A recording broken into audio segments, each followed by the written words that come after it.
Not to make a I'm not like other YouTubers kind of video, but I have noticed a really big difference between myself and a lot of the videos I see online about journaling. I admittedly get so envious of those bullet journaling videos where people talk about the homebrew tea that they're making and their garden and their cat and all these other like cute healthy hobbies that they've picked up, and their journaling is so beautifully neat, like better than what you could do with a typewriter, and they can also draw and also have this great sense of space and how much of it they need for each individual day. Like, I've tried bullet journaling, I really have, but it is just so frustrating and stressful for me, and I end up ripping out half the pages until I get something I like, which I feel like kind of defeats the whole purpose of it. So I do a different kind of journaling, and I do it every single day. It's called the LYNDA model, and essentially it goes like this. Ooh, look at that. He's got a dual camera setup. So first, I do the most anti-bullet journaling aesthetic thing you could possibly do, and I separate the page with a big ol' X. So there are a bunch of different ways you can separate the piece of paper. You actually don't even have to. You can just end up doing lists and organizing it really nicely and adorably if you want to. Personally, I like the X because it totally ruins any aesthetic potential for this piece of paper right off the bat. And for me, that actually kind of opens up my brain and gets me thinking a little more freely and a little more creatively. So I like it this way. Then you label each of the 4 sections. First, you're gonna wanna write 7 things you did that day. Then you're gonna wanna record 7 things you saw. Then you are going to write out something you heard a person say. And lastly, you are going to draw something you saw that day. The doodle should ideally be something a little bit complicated to draw, so not just a box or a table, but something like a camera or a person. When it comes to writing down things you did, it doesn't have to be specific or special. It could be super simple. If you're having a really downer day, you can write that you took a bath or got out of bed. The idea is just to put down 7 things. So for 7 things you saw, it can also be really uninteresting or normal. Like, I saw my roommate, Zoe. I saw my back porch.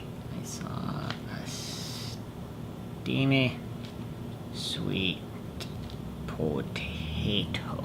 Now I'm really bad at remembering what people say. I'm trying to get better at it. It's kind of part of what this journaling exercise is for me, is improving my memory because it's crappy. But sometimes I'll paraphrase the things I hear people say if they're really interesting, and other times I'll write a direct quote, but it'll be really boring, like, I'm on my way, or okay, I'll see you later. The idea with this is not for it to be perfect, it's for it to be done. So for the doodle, like I said, you want to do something kind of difficult. I'm going to draw my camera. I'm very much not confident in my drawing abilities. I never really have been. I wish I were better than I actually am. But I will say that doing a little doodle every day has maybe not helped my technical drawing abilities, but I think it's helped me feel more comfortable in the way that I just kind of like draw naturally, because it's not super conventional. It's kind of like a sketchy style. I don't know. And I've become kind of okay with that. I don't try to draw in a way that doesn't come naturally to me anymore. I just kind of go. And I've come up with like a couple of cool doodles because of it, which has been really neato. Alrighty, and there we go. There's like a rough sketch of my camera. Of course, the little screen sticking out. And there's me with my hair in the windowsill. And there we go. There's a 6-minute journal. Benefits of doing this kind of journal. 1, like I mentioned before, it really improves my memory. It also helps me recognize what things stick out to me in a day-to-day basis. What people, what objects, what colors, what words. And noticing those things is helping me develop a better creative storytelling style, because I'm thinking more about what stories are just automatically interesting to me and leaning into that. It's definitely a de-stressor. It's a good way to chill out and relax and just kind of do something mindful. I wouldn't call it mindless, but something that doesn't need to be perfect. It's nice to just do something for the sake of doing it.